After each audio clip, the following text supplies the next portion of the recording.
Welcome back to the Happiness Economy podcast with Nicholas Goliath, Jason Goliath, and our guest today. We call him Princess. He calls himself Prince, and that's only because his real name is Virgil. Please welcome the great Eastern Cape comedian Virgil Prins. Come on. You said it in a very colored way. Virgil. Yeah. There's no other way to say Virgil, bro. At school, my white teachers used to call me Virgil. Yeah. Virgil, can you please? Virgil, can you please come over here? Virgil, there's never been. Virgil. Virtual is only if you were born during COVID. Yeah. Virtual. Oh, snap. It's horrible. Yeah, I feel like starting again. Anyway, you can like and subscribe. Again. We have to say that. Just remember, this is not a comedy podcast. No, it's just a reflection of our stand-up. Yeah. We're here for happiness. We're here for happiness. These jokes are not part of the bag. It's fastest one-liner first. No, you must get him out, bro. Oh. You must get him out. So yes, Virgil Prins all the way from the Eastern Cape. Yeah. Thank you for joining us. Thank you. Welcome to the Happiness Economy. I think to start, tell us your story about how you arrived from the Eastern Cape to here, and then we'll take it from there. Because I remember meeting you for the first time, and I have to tell that story at some point. I love so the let's go. story. Yes, it's a fantastic story. I love it. You guys made me love the story. I didn't even know I was doing it at the time. I was like, oh, nah. Okay, wait, before I continue. So wait, I just wanted to say that part. So white teachers used to call me Virgil. Yeah. Colors used to call me Virgil. Virgil. Yeah, that's And it, then man. my grandfather, I think, you know these little Karoo towns? Yes. They have a different way of pronouncing things. Yeah. So my grandfather used to call me Virgil. Vigil. Those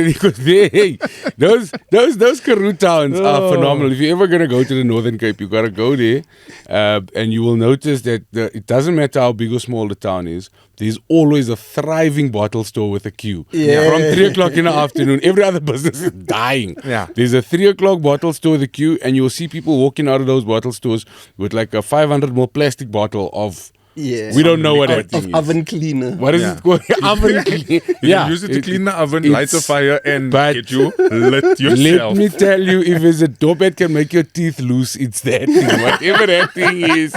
I'm not coming for you, Northern Cape. You know I'm just telling the truth. But like my plan, Nicholas will confirm. Yeah. My plan has always been, if I maybe hack out and Twitter gets me, or I get cancelled and I have to leave this life, I am moving to a small town, applying for a job as the manager of one of those bottle stores. I'm very capable. Yeah. Because I believe you'll never go out of business. Yeah, I believe you'll be fine.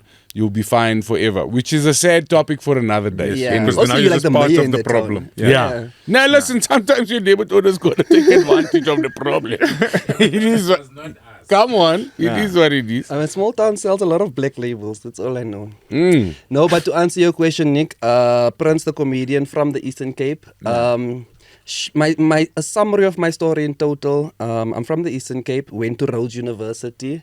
Studied a BCom Law and Management degree. Nice. Graduated. Went back to East London. Did teaching for about 6 months. After that, made a decision to move to Johannesburg to do stand-up comedy. Yeah. Moved to Johannesburg. Big decision. I don't know anyone in Johannesburg, so I literally had one friend. No family, no auntie. Nothing. I have one aunt, distant aunt, but she lives in Hillbrow, so Your mother said Sorry, don't auntie. phone her. Hi, auntie. Hi, You're auntie. not the We one. know she doesn't have Wi-Fi, so she's not watching this also. Yeah, no. This is not a Hillbrow activity. That's happening here. Wow, I might be moving to that bottle store sooner than I thought. The way this episode is going. Okay, But continue. she was in Hillbrow when Hillbrow was dope. Okay. Yeah. So now I think she still holds on to those Years. and memories. also by now she's integrated into community. So Okay. even when they do crime, they're like, not that auntie. No, that auntie. Auntie's been here For since, sure. Not that auntie. You know. That auntie knows stories. If she went to the police, she could lock up an entire block. Now you're Okay. making it hard for your auntie on the block. Okay. No. So I had a friend. I told my friend, listen, bro, can you please give me accommodation for 1 month? I had saved up my little teacher's salary that I had. Yes, your coins are Give away. me accommodation for 1 month. I'm coming up to Joburg. I have dreams of being a comedian. In my mind, I'm doing 2 to 3 performances, and this whole thing opens up. And me and Trevor now are best friends. Me and Dave. We all believed that. Yes. We all believed it was going to be quick. I've got the jokes. 3 months, then you got hard choices. Do I buy a convertible? Do I buy a limousine, a SUV? Like, now I'm making other choices. choices. Our choices were, should I go back home? Should I call a friend? Should I sell my body? Dude? How does that work? Small body shape. Do I grow dreads and sell it in small street? How do I? Yeah. No, Those so I came dreams to also Joburg. died. Those the growing dreads dreams. I don't want to point out, Prince, but you open that door. I'm just My dreads are Springbok. This is my dreads. I dread to inform you, but anyway, yes, continue. But the Springboks, if you're gonna hide something in 2025, use That's the way. 100%. Springbok. 100%. Nah, so came to Joburg, then it was tough. Yeah. Performed nice, did Kitchener's. First time I went to Kitchener's, didn't do so well because I was trying out some stuff and I was like, nah, that's not the way. Let's go with this set. Then I came with the set. I don't know if you guys remember, my opening set was about being skinny. It was about going to the gym, unnecessary heavy weights, unnecessary. There were more R's in that set than any set that's ever been recorded. Unnecessary. Yeah. Looked at himself in the mirror unnecessarily. That was funny, bro. Classic set Funny. from my perspective. Funny. And it was a dope one. It was dope. Performed at Kitchener's, did well at Kitchener's. Then, of course, tried other few small gigs in Joburg. But you guys know at the time, from Kitchener's, you ideally want to go to the box. Yeah. Yeah, that was the... That's where you And wanna context, the box was a little room we used to run in Maboneng, and for many years it was the Sunday room. And I'd almost like to think that because it was, in conjunction sort of with the Bioscope, that Bioscope Sundays is like the new box, like the season continuation. season 2. Yeah. Yeah.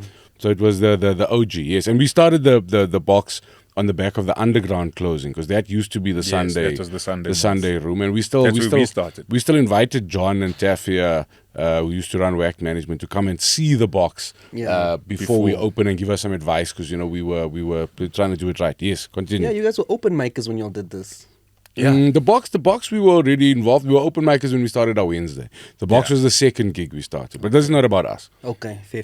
Yeah. So Kitchener's before the box, obviously. Kitchener's before first. Kitchener's Comics the Choice. first gig No, Comics Choice is the first day. So what happens is I travel up to Johannesburg on the day of the Comics Choice Awards, which I have registered for. Okay. I know no comedians. I know nothing. But I know I'm going to the Comics Choice Awards and there's going to be comedians there. And I'm going to ask On the day them- you arrive. On the day I arrived. That's amazing. And I'm going to ask them to perform. Nick, I think I spoke to you Yes. on that night.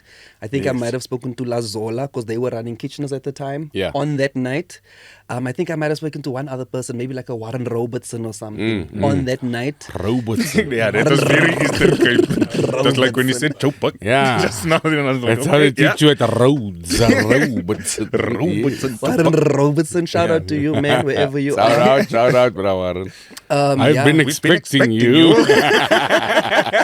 Inside joke, if you know, you know. Yeah. That night I slept at Monte Casino. Okay. Yeah. Like not at the hotel. No.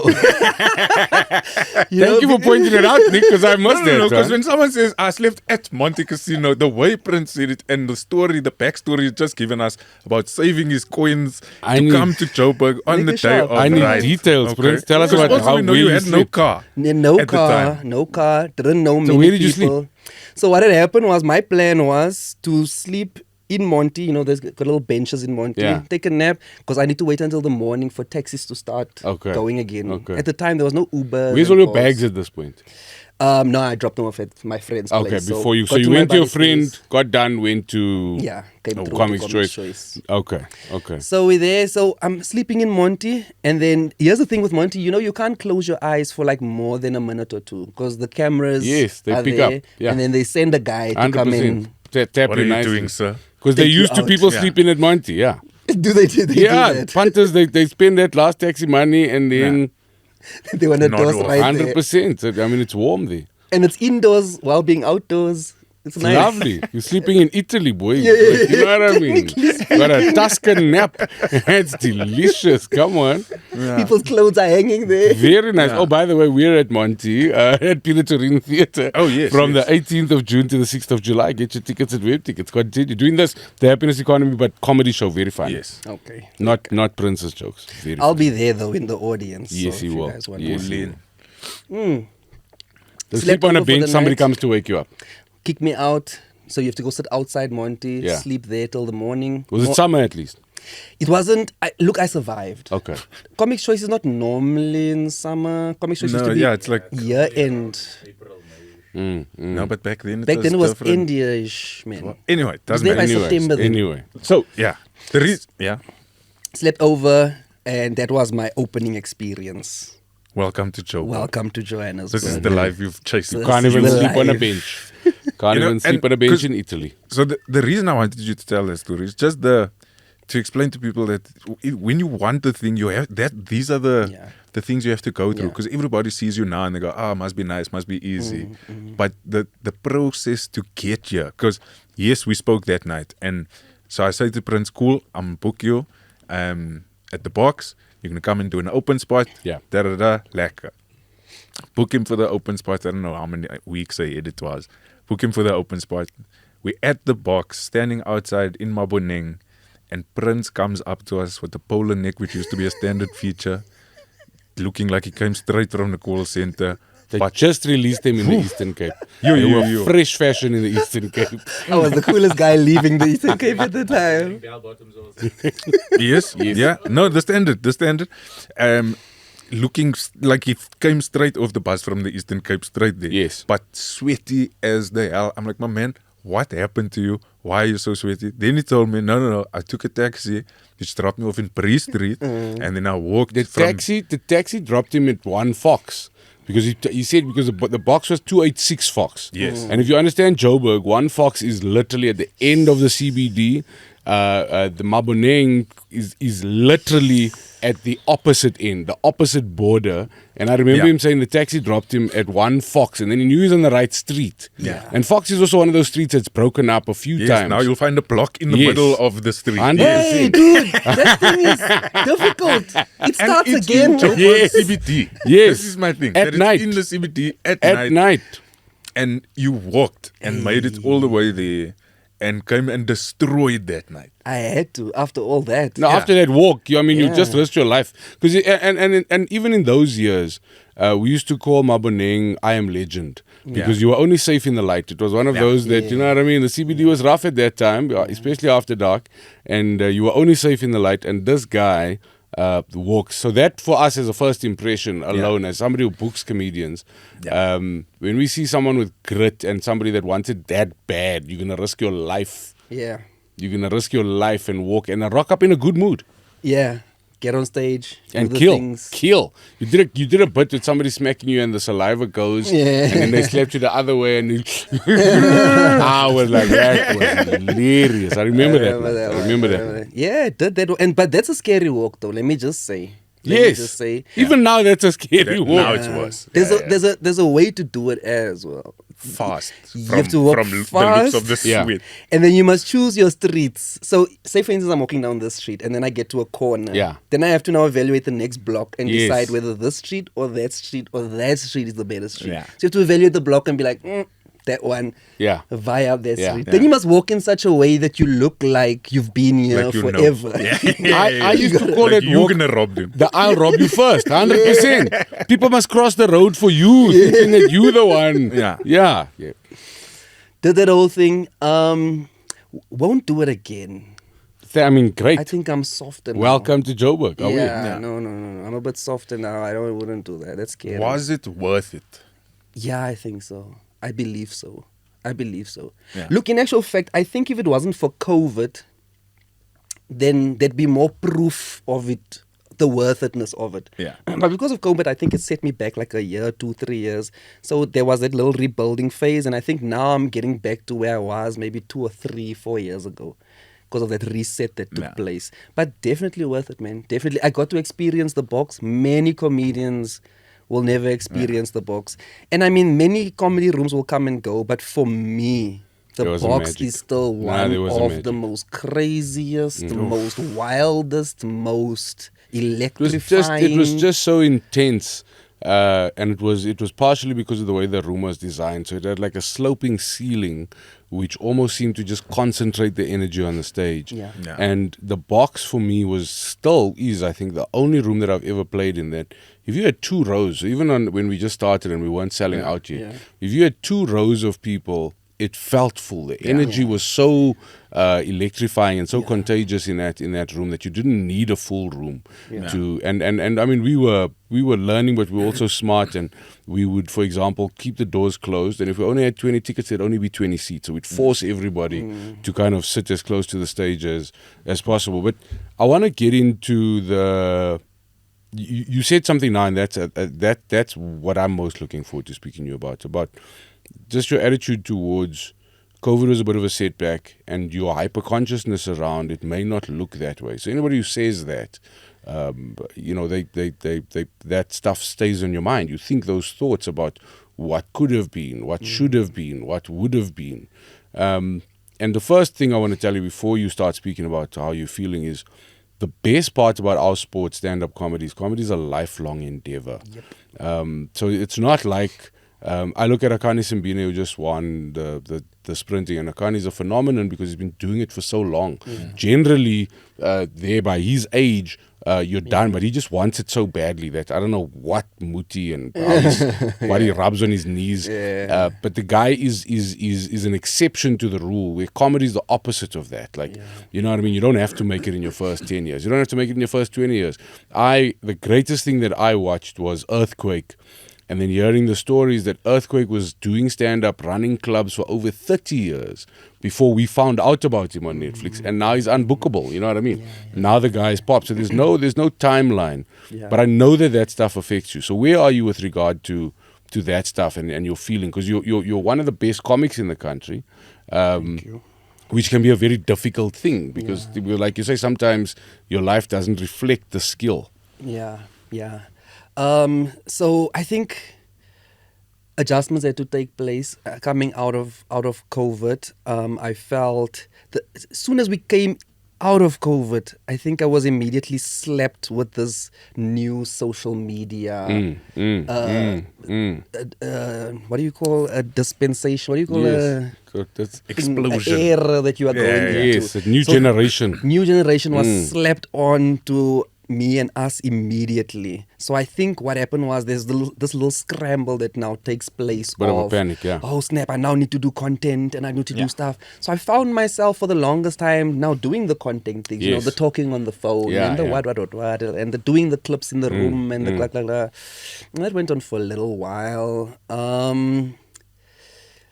Yeah, I didn't really enjoy that phase a lot because I really wanted to be like, hey man, how do I get back to stand-up comedy? And also because the comedy industry was disrupted so much, now you found that your stand-up comedy gigs didn't really make money anymore. There weren't gigs. There also weren't gigs, especially in Joburg, There were no gigs, and the gigs that were there, they were still trying to work something out. Yeah. And now all of a sudden comedy wasn't making money. Now you had to try to find some other thing. Do I start a business? I started a business at some point. We did Comedy View.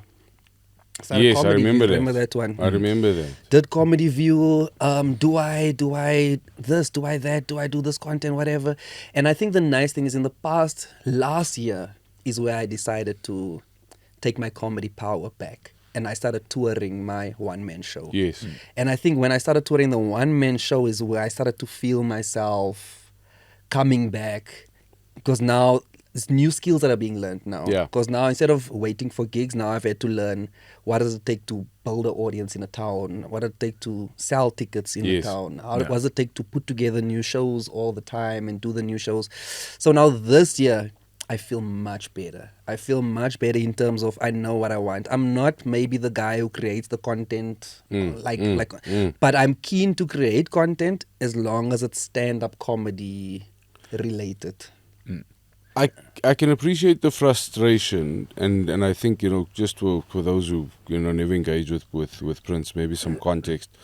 When it did start going for you in Joburg, there was a spurt where it all just started happening phenomenally well. I mean, you I mean, you got selected to go to what's this? You went to a festival. Switzerland. So you went to Switzerland. You went to what's the other one? South Korea. So I mean, this guy was flyering, and when we say flyering, that's handing out flyers to sell your show tonight at a festival in South Korea. Yeah.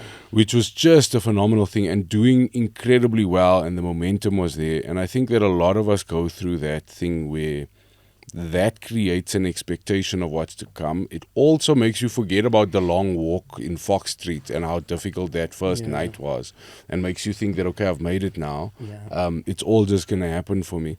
And I think a lot of us suffer with that thing of the Sorry.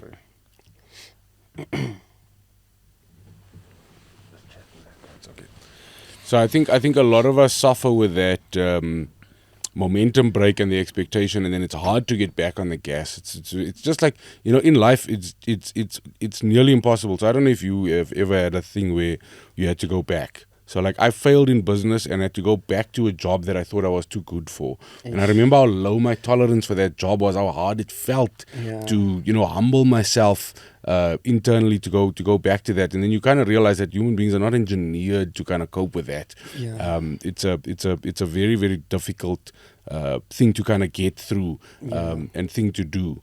Then COVID comes and desecrates and leaves us all with this. I think, you know, when you spoke about that influencer thing, we were all at a question mark about, you know, what are we? What are we supposed to be? And one of the things that really helped me was watching Gola answer a question in an interview around what does he think about the pressure that these new, they call them TikTok comedians, were putting on them, and what does he think about this new, you know, because before we had gatekeepers in the sense that there were networks, there were agencies, and in order to get onto a network, you needed to go through certain steps. Now, all of a sudden, the network was YouTube, Facebook, Instagram, and the gatekeeper was your ambition and willingness to record yourself. And then they asked him, so like, you know, what do you think about all of these TikTok comedians? And then he said a thing that helped me, and he just said, oh, I don't think about them at all. And they said, what do you mean? They're everywhere. And he said, no, but we're not the same. I'm not, you know, you got to know what you are. I'm a comedian. I'm not a social media comedian. And they said, okay, what's the difference? Then he said, a TikTok comedian is funny to their followers. So he's funny to people that know him. And if he were to walk into a room where nobody knows him, it would be very difficult for him to make them laugh. A comedian is somebody that, whether you know him or not, can walk into a room and make anybody laugh. And then it helped me in the sense that I went, okay, so what am I? I'm not an influencer. I'm not trying to be an influencer, because I think a lot of us struggle with that as an identity crisis. And then it helped me get to a point of, I'm a comedian, act like a comedian. Then I even went a bit too far, and I was like, okay, I'm a corporate comedian. Now I need to come back to go, hey. I need to also be a public. I can be funny anyway. 100%. Yeah. So it's such a difficult thing. What were the lows for you? Tell us the places that it took you. Like, be honest. Look, I'm not new to brokenness. At least brokenness is something that I've even heard Trevor Noah once say is being poor is something I can go back to. I know it. Yeah. So for me, brokenness is definitely something. Due to COVID, what had happened was I then had my own apartment and everything. But then in order to make up for the financial disparity, I decided to sell that apartment, not sell it, but like give it back to the landlord. It wasn't mine. Hey,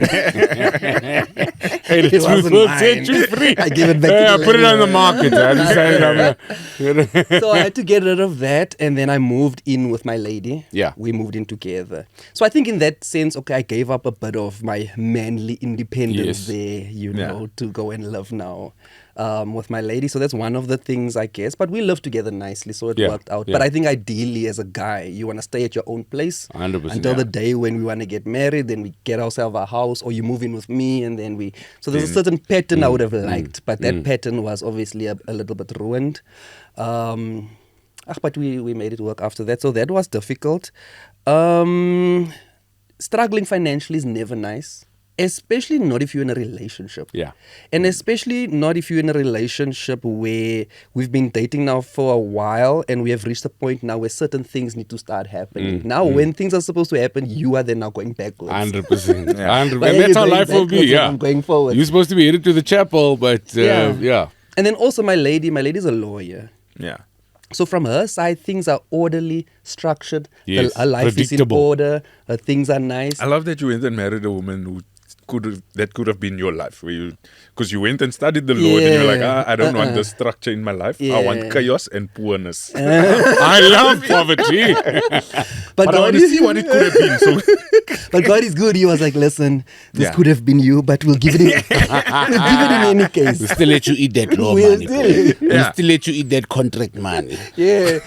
So that's nice. So now it's this weird thing where now you can clearly see, I can clearly see where I'm behind.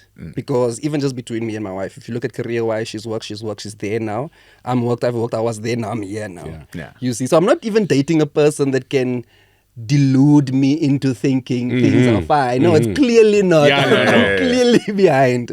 So that's a little bit different because, in modern day society, man, when it comes to relationship dynamics, I still believe the guy must have money in a relationship. I think it's a very not only old you. school thing. But I think we were raised that way. We were kind of raised that way. Society raised us that way.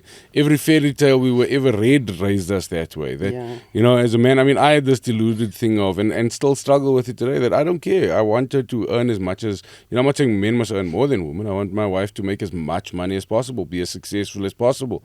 But I always wanted to be in a position that, if she wants to, walk out of a job, she can. I got us.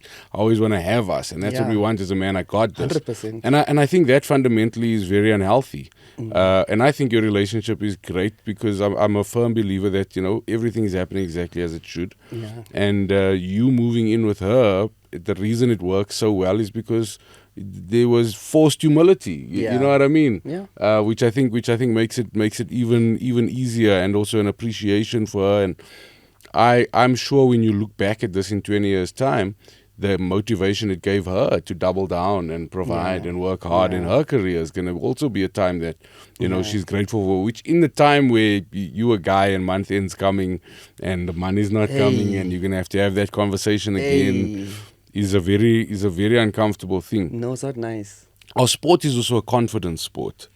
And everything we do is done better with confidence. How did it knock your confidence? No, a lot, man. Not even just confidence, man. Isn't it like your sense of self-worth to a certain extent, man? Every man wants to be a provider. Every man wants to be a protector. Every man wants to be all these things. No man wants to be a charity case. No. And if you are going to be a charity case, be a charity case for a very short period of time, because I think women can handle it for a short period of time. Don't be a charity case for 3 years in a row. And don't be a charity case that's a charity case in the sense that you're also not doing anything. There's no activity, because the tolerance gets finished even quicker when brother man is on a PlayStation. She comes home, you smelling of Doritos that she paid for. I've got the headset on. I should talk to her like this. I'm on the Wi-Fi. Wow. Yeah, so that was challenging, that reason. Oh yeah, another thing I didn't like about COVID was, just before COVID, I had recorded at the Lurry Theatre. I did my one-man show, Unnecessary. Yes. I sold Unnecessary, or commissioned it rather, through Black Sheep to DSTV, MultiChoice, all of that. So, I got a good sum of money. Yeah. And in my mind, that sum of money, I had a strategy for how I was going to employ it in my career. That now we could level up. Reinvest that money. Yeah, level up. We came here, now we're going to level up. We're going to do because now we can afford to do Yeah. the things. Then I had to use all that money to sustain me. Which is a blessing, I guess. 100%. Because it could have been bad COVID. Could have not had the Black Sheep money. But I had money throughout COVID. It's just when COVID ended, then I was broke as hell. And then I had to start again. But through COVID, I could do a bribe. You were fine. I'll put 1, 2 chops. I do one or two chops. Come on. See you on the other side. Come on. Through the speaker, I'm sending the smell. Come on.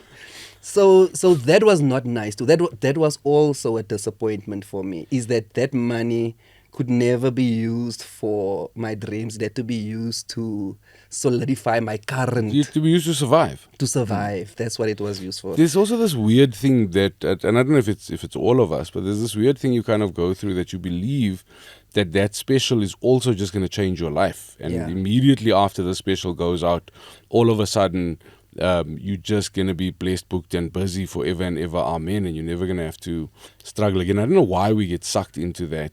I think that's the way it used to be kind of before belief all the system. platforms Yes. and opportunities. Because if you look at all the specials we watched, like the Chris Chris Rocks, Get the, Willie, all of them wow. going back, it was one special, one thing that they made that then Yeah. elevated their career and took them to the next level. Yeah. Whereas now there's too many platforms, there's too Trevor many people. Daywalker. I and think then we must call it knew the him. Daywalker effect. I think that's Yeah. what I was, we must call it the Daywalker Yeah. effect. It was, we saw that with Daywalker. We saw that with Raw and Delirious, firstly. I think Yeah. was the original. Then we saw it with Kings Joe of Barber. Comedy. Yeah. Those Joe Barber tapes that went viral Yeah. before Yeah. viral was a Yeah. thing. Then Riyad Musa in the Muslim community also Kings went of big. Comedy, Riyadh had that same success. But also Stuart Taylor tells us amazing story of, how different times were back there. When you speak of now there's too many networks, about how they used to do Going Nowhere Slowly, which aired in a very prime time slot. And he said, it was amazing. We did this episode of the show, Going Nowhere Slowly. It aired on SABC, and he said the next day after episode 1, we were famous in the country. Yeah. Then I'm like, there's people that have been on TV for 5 years. I meet them and I go, hey, how's it? They go, no, I'm so-and-so from so-and-so channel. I go, what channel? Yeah. Oh, no, they're so-and-so show. I go, what show? They go, it's on that channel. I go, what channel? Like, there's so much, you don't even know the... Yeah. So No, it's no, it's you so difficult Yeah. at the moment. That's... Yo. Yeah. You know the thing with the one-man show, Shame, and I'm going to say this. I think, man, that unnecessary show for me, I think could have been the Daywalker effect. Maybe not as big as the Daywalker, but I think it could have opened a lot. 100%. But then unfortunately, guys, depending where you sell your thing Oh, to, you got to or sell... Ooh. or who you commission the show to. Because unfortunately for me, the sad part is I put that show, nobody has ever come to me and say they know me from that show. Because that Yeah. show doesn't get played, But it the- doesn't get... And context is you sold to a network who was buying the show for content, not buying the show to market and No. advertise and get more subscribers. They were just buying to say they've got a bank of content. So I Yeah. mean, But I've I feel sold. like that's what everybody's doing. There's a couple. So you're gonna get your heroes. So like think about, like I read an article this morning about Tom Brady responding to some criticism around saying yes to the roast. And then Netflix gave him $25 million to do that roast. So if Netflix is paying you $25 million, you remember how much marketing energy they put into that roast. You know what I mean? So you get to that level where they're going to put energy behind it and make sure that people are going to watch it and attract the eyes. Yes. But essentially, That's there's ideal. the flip side of that coin is, and I've sold many specials that were kind of just bought not as fillers, but just as additional content that there was no marketing strategy behind. So essentially, you're giving away your contract or your content. You're signing a contract that says that content now belongs to that network. So you can't even do those jokes on another platform Yeah. again. And then it just goes there to die. There's no other way to... You sell it to its death. And that parcel, that money you get up front, looks like a lot of money. Yeah. Then when you think about it, it's so easy to feel like a sellout, like you sold out, like when you Yeah. gave your hard earned, because jokes are so difficult to come up with. Good jokes also. Yo. Because for me, unnecessary was the things we spoke earlier about, unnecessary. Yes. And the thing you were talking about. Those were all in unnecessary. I was very proud of that show. So I signed that show for 10 years. 10 years. So I think I only get the show back in about 2029. I'm just saying, maybe the show can just accidentally be uploaded somewhere by mistake.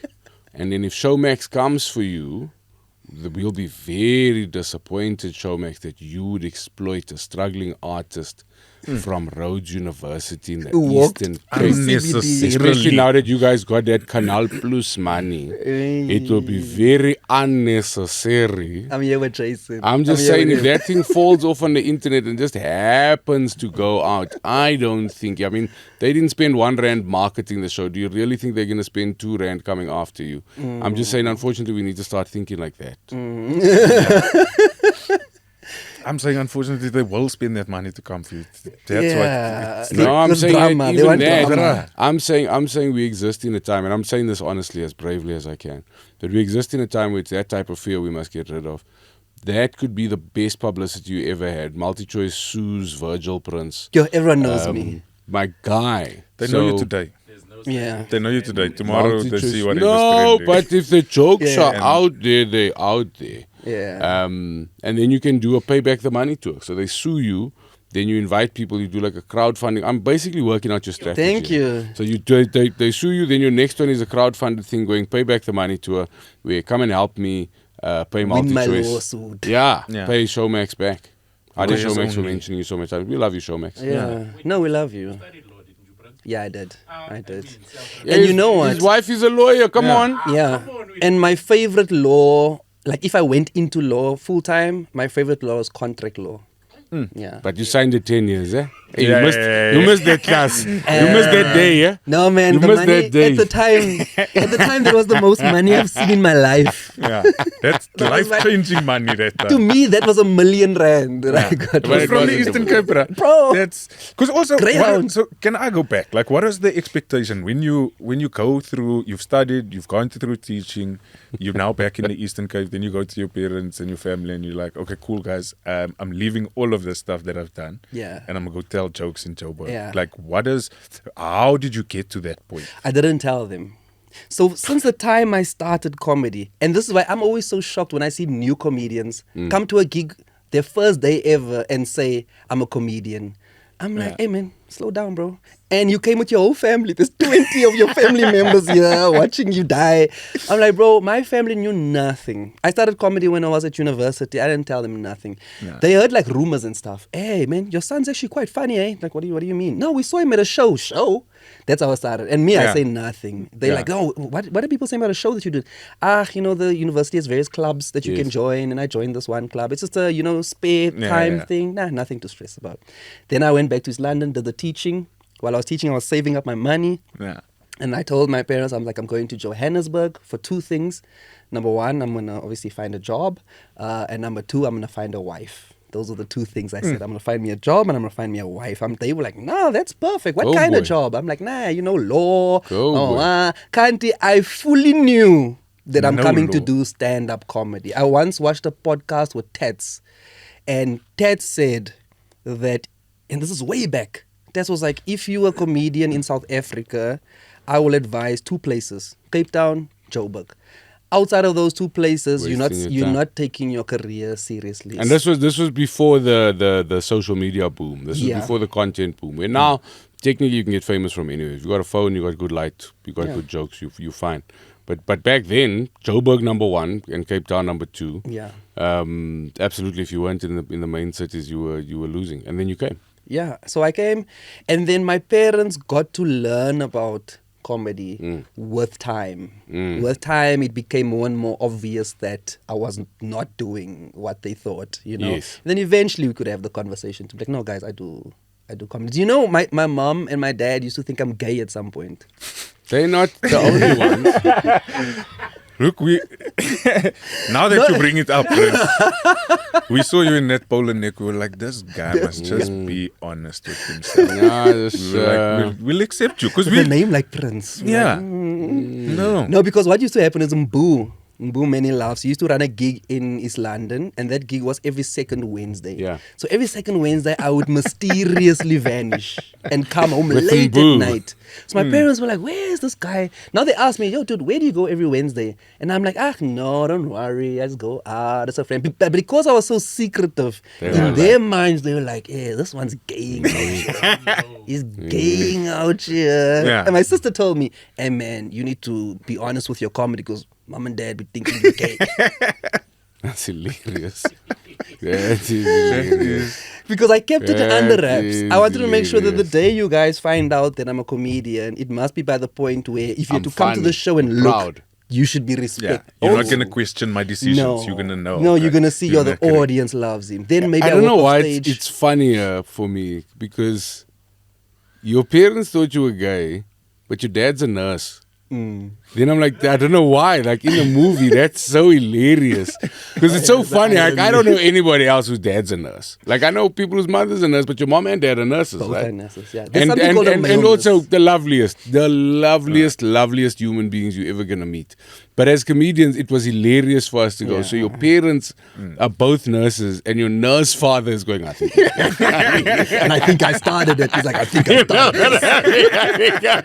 I don't know why that's so funny. I knew I should have been a welder. I don't know why it's funny. a fireman. I mean, we are going to get into trouble for stereotypes here, but come on. That is hilarious for me. I think it's something that he must have also struggled with in his day. Yes. The same way I struggle saying, well, not struggle, but the same way for me saying I'm a comedian, it's like, oh, okay, comedian. Like, not to you guys, but like to the average person. Yes. I think the same way for him in his day, if he had to be like, yo, man, what do you now? I work at the hospital. Oh, doctor. He's like, hey, actually, nurse. Nurse! Male nurse. Yeah. Male nurse. 'Cause I guarantee you in the early days, his friends used to call him sister, if you don't mind. You know what I mean? I guarantee you. I'm sure my dad's sister went to him like, hey, man, you need to talk to mom and dad because Tell him about his nursing thing.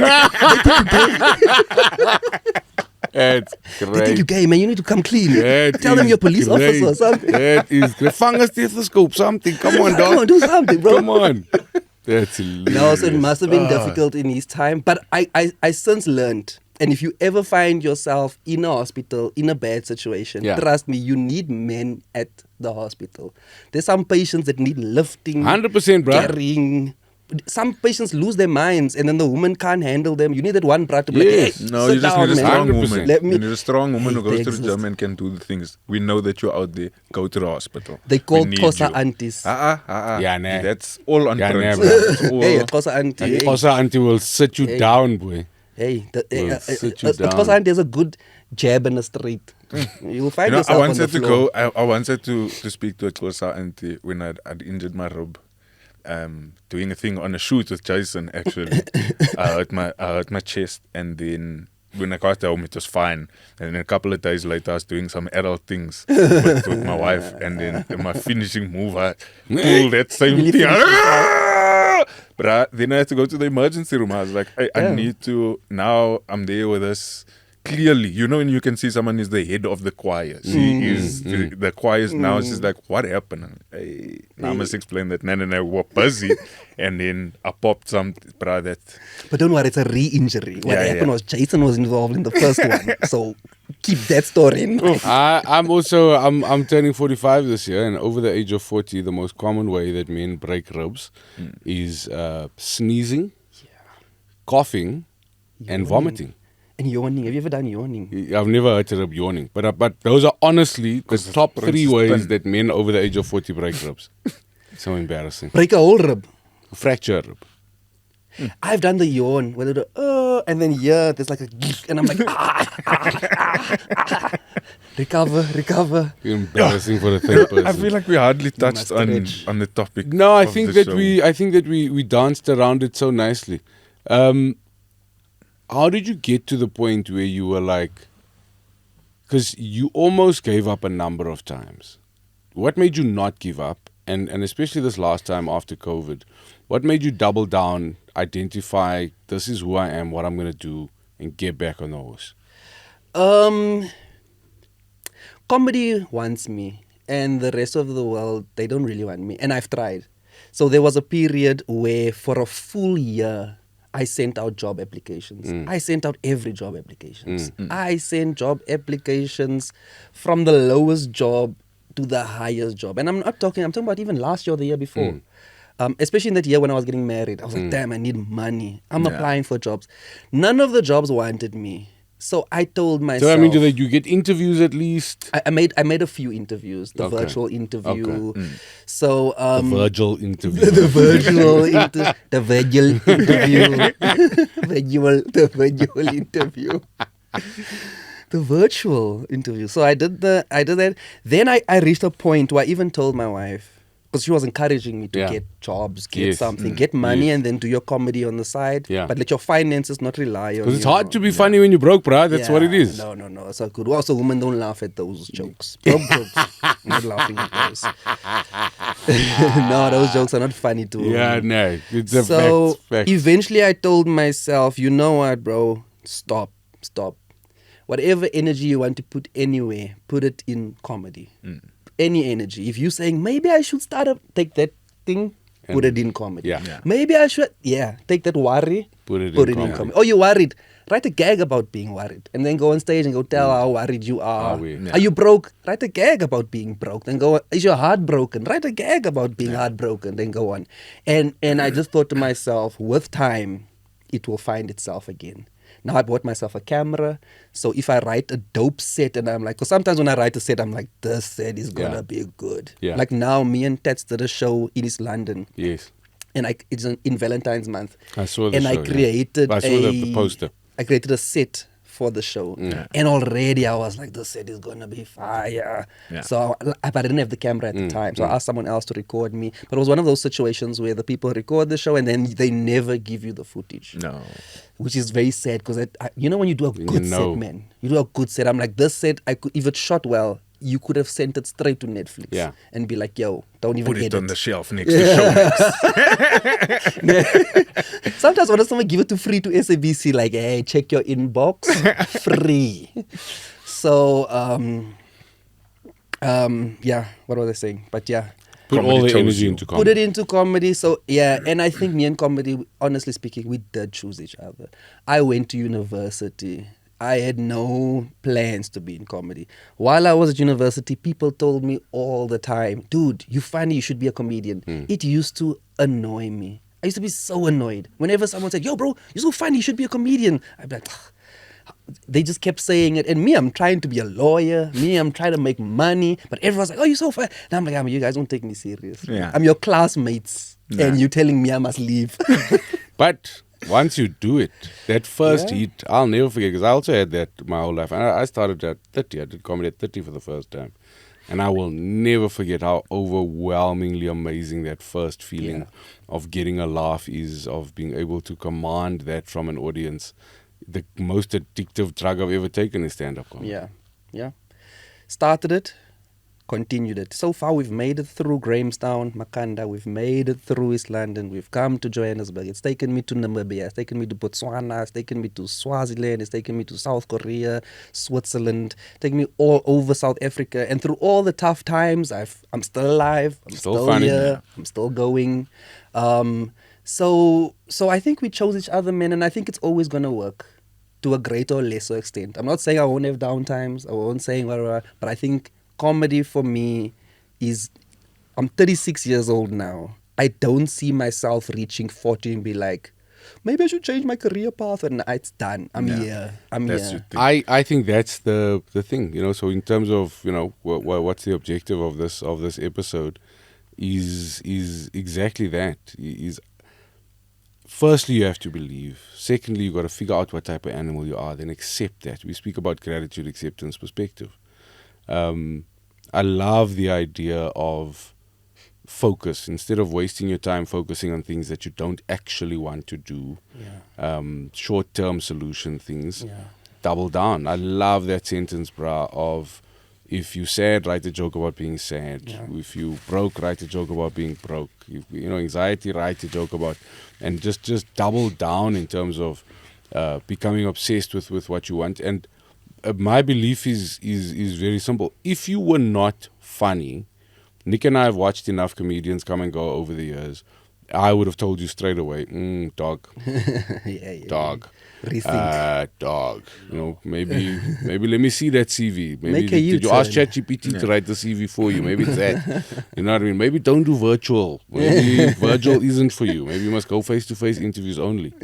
But you are one of the funniest comedians in the country, and I say that because you're a comedian's comedian in the sense that very few people write bits like you. You write jokes, you write bits, you write gags, and you're just always so good to watch. And I think have earthquake in your mind. Have earthquake in your mind that just keep on keeping on. There's no time limit. There's no time frame. As long as you are able to make the jokes, if you build it, they will come. They will come. Yeah. And I also like what you said earlier on about Akani Simbini. I'm going to take that with me as well. The earthquake and the Akani. Don't let the rules be defined. Yeah, Akani gets better with Bruh. He's breaking record. He broke and you also he's the fastest man on the planet at the moment. Off stage as well. Can lose a knee, my friend. You must make sure. Nah, he's so like the Akani story is wonderful for me because, like I say, he's the fastest man on the planet at the moment, and then also never lose that because I watched, you watch Akani. There's a clip of they've just won the men's 100 meters, and I've got the gold medals hanging around their necks, and instead of celebrating somewhere privately, all of them are back on the pitch to cheer on the women's 100 meters, and you see them properly screaming and going and cheering on, and I think that we lose that, especially when you're going through hard times. It becomes more difficult to celebrate others. And I think no matter how big or small, how bad or good, we must always also just, still be cheering on the thing and being in love with the thing. And I know that that's true of you. Yeah. You love not only being a comedian, but you also love stand-up. And you're a great supporter of stand-up. Yeah, 100%. 100%. Yeah, I'm here for it. I'm here for all of it. And then, so for the next year, I want to do the tour the show, record shows. I'm recording a new special now on the 30th of May at the Artistry. Prins live and recorded 2. It's the tour that I did last year that was nominated for Comics Choice Best Solo Show of the Year. Took the show to Cape Town, Gqeberha, East London, Kimberley, Bloemfontein, Pretoria, Ennerdale, Joburg. So the show is done. Ennerdale, that's the first time Ennerdale got mentioned in a list like that. Yay! Guys, don't underestimate Ennerdale when it comes to I know. a good comedy show. That's what I'm saying. I love the Dale. In fact, we must go to the Dale. I haven't been to the Dale in years. Those people are nice in Ennerdale. They lovely. They support. They love it. And they think Viking is our Tambo International. They're amazing there in the Dale. The best airport chicken you'll ever. And thank you to you guys. Thank you to you guys. You guys have also been very inspirational to me and to us, my generation of youngsters who saw you guys. Are we? I sometimes look at the new youngsters and I think to myself, are we being the Jason Goliath and Nicholas Goliath to them, or have we failed them? No, but that's what we were talking about before. And COVID did that. We took the experienced acts out of the industry. It took the fathers out of the family. Out of the gigs. And now you have just these lighties running around, running wild. And slowly it's coming right and they're finding their feet. But I do think there was a big gap between the generations of comedy. And I think that's what took so long for it to build up again, to get to the point where we're at now, where it finally feels like comedy is again getting traction and people are actually looking for it and going out. And I think guys like Pops are fulfilling that role in a beautiful way, creating spaces. And also, I've learned to not expect things to look the way they looked for me. It's a different season altogether. COVID created a lot of survival mentality, and I think even myself, you get into a thing where it's hard to help people up until you have your feet firmly on the ground. Otherwise, you get pulled down with them. You know what I mean? It's a hard thing to say to somebody, I can't help right now because I'm not stable yet. But I think that it's happening. It's finally starting to grow. I think it's actually, I made a comment the other day that it feels like the beginning all over again, because comedy in this Western style started in Cape Town. The Cape Comedy Collective, Joe Parker's clubs were in Cape Town. Cape Town was the place where, all the greats came from. And then it moved to Joburg because Joburg was the money. And if you ever look now, Cape Town is leading again. And I mean, I think it's due to a number of factors. There's, a lot of people have migrated down there. They've got a far bigger theatre culture than Joburg or the rest of the country have. And off the back of that, people like going out in Cape Town. People like going home in Joburg. It's a true thing, especially after COVID. So I think it will get there. But these things take time. The encouragement is go and watch any stand-up comedy, especially if you have the privilege of watching Prins. Prins, where you next? You said you're filming at Artistry. So 2 things that I'd like to say to the people who are in the Eastern Cape, especially to you in East London. The Mtiza Arts Festival is happening. So on the 28th, which is next week, Wednesday, I'm doing my new show. It's called Comedian. Yeah, this will come out. So that was like last week. Mtiza was great. Prins killed. You know what I mean? So So because this will only come out after Mtiza. Sorry. And the 30th, the one for the 30th? No, it will come out before. The 30th, May. The 30th of May.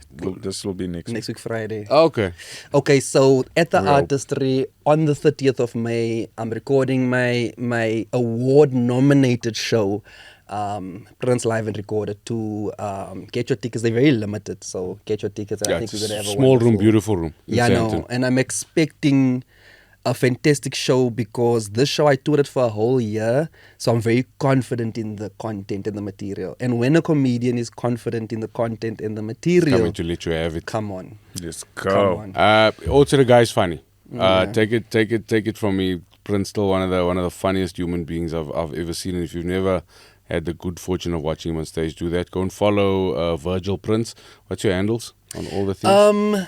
I try to keep them Prins Comedian. So Prins Comedian is Prins and then comedian. So type that in any social media platform and you'll find it. If all else fails, type Prins Comedian in Google and everything should come up. YouTube, please support my YouTube, like and subscribe. That's where I'm uploading a ton of stand-up comedy content. And as I told you, as far as content goes, I'm doing stand-up comedy. So check it there. Prince is back. Prince didn't give up. Prince stood the course. And I can guarantee you, you're going to speak to just about any comedian worth their salt. They would rather be broke and funny than rich and doing something else. Stand-up comedy, I wish it on everybody watching, that you find something that you love so much that you would rather do this than have a nice thing. It is my favorite thing. It's our favorite thing, making jokes. So please go and support stand-up comedy wherever you can. Thank you. Thanks for watching. Like and subscribe to the things. Because we almost have 1,000. Maybe by the time you watch this, we have 1,000. No, we're definitely over a tower now. I can feel it in but my if- water. If not, I mean, then just get involved. Come on, guys. Come on. Okay. Thank you for watching. Do the thing. Sharp and Salute away. and away. Goodbye. Bye-bye. Bye.